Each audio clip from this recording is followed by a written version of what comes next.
fire department, Chelan County Search and Rescue, an old Eagle Scout.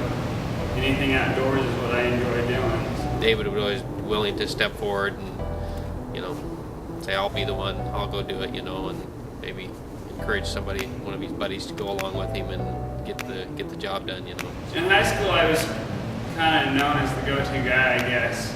Got a shovel at the high school roof one day. As far as community service around the school, he was just great. One year we had a drain plug and the roof was darn near ready to cave in. And we had a swimming pool up on top of a portion of our building that wasn't draining off.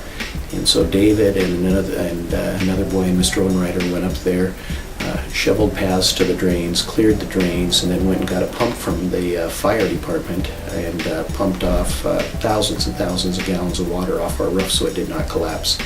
See him around, he'll stop by the school. If I need help with something, he's right there to help out. Yeah.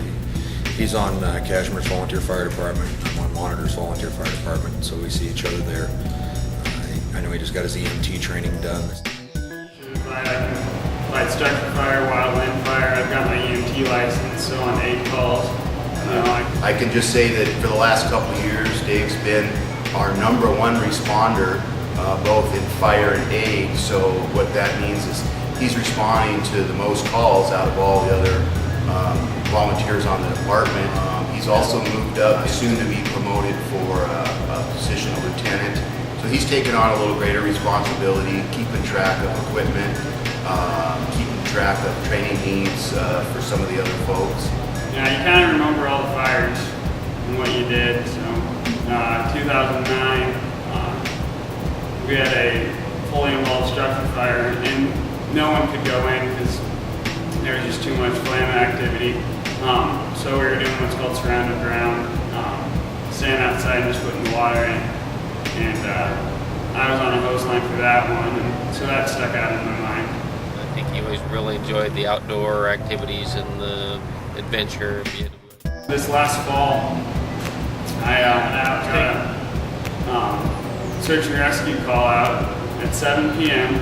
for a gentleman that had fallen and broken his legs. From the college, I ran home, got my pack, and made it up to the trailhead of Bolchuk Lake to start hiking at 9:20 p.m. Got to the lake at just around midnight, 1 o'clock. Got around the edge of the lake to where the rock field starts, and heard some people yelling at us, and we were like, "Oh, this is gonna be a lot easier than we thought." They would come to find out those were some people that were going to get help for the gentleman that hurt, and they had got lost, so they hunkered down for the night. So we had them sit tight while we went up Asgard Pass, which the whole thing is 2,000 feet elevation gain in 1 mile. And he was about 3/4 of the way up. So got to him, got him stabilized and ready for a helicopter winch out. So about 3 a.m. started hiking out from the lake. Got out at 6 a.m.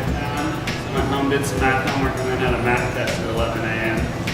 I was always appreciative of scouts like David that would step forward like that. And they showed, leadership and initiative early on to accomplish our goals in scouting. And David's Eagle project was a dugout canoe that he decided to work on and build one from scratch. He was all excited to finally get it complete. They were going to get it. Its home is at the museum in Kashmere, and he was ready to just go put it on its stand and park it. I said, "Oh, you've got to get it in the water first." He goes, "Oh, I don't know." I said, "You've got to float it." So they took it down at Walla Point Park and launched it. Well, I'd just like to tell David congratulations on this award, and in my opinion, it's well deserved. David's going to be successful at whatever he does. He's a very hard worker. He volunteers around the community. Wish all kids were as good as him. Society would be a lot better if there were more people like Dave Ronan.